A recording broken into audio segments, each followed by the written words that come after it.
this video, I want to show you how you can run descriptive statistics in Microsoft Excel. So the first thing you need to do, you go on data. I'm already on data, and then you go on data analysis. Now, by default, Excel will not come with this data analysis 2-pack. So what you need to do, you have to install it by going on File. You go on File, Options, then you click on Add-ins. Then now you click on Go. Then here you have to make sure you tick where it says analysis 2-pack. As you can see, mine is already ticked and it's already there, and it will show automatically. If it doesn't show immediately, then you need to turn off Excel and then turn it off again, and it will come back. So now let us run our descriptive statistics. I want to run descriptive statistics on this column right here.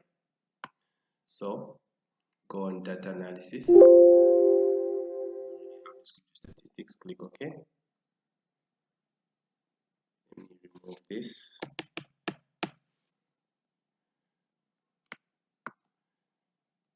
Then I'll drag this. My labels, first row is labels. I have everything. Check summary statistics. If it's not ticked, you can just click and tick everything. It will show. Then click OK. Then now I have my descriptive statistics. Let me just enlarge the cells to show you.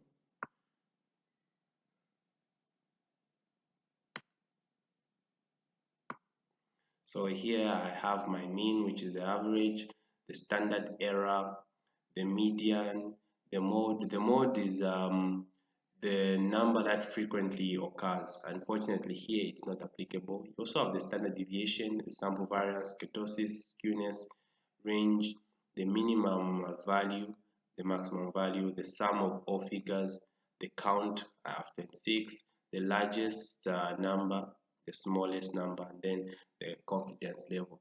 So these are the descriptive statistics. Thank you very much for watching. I hope it was helpful. If it was, you can like and subscribe.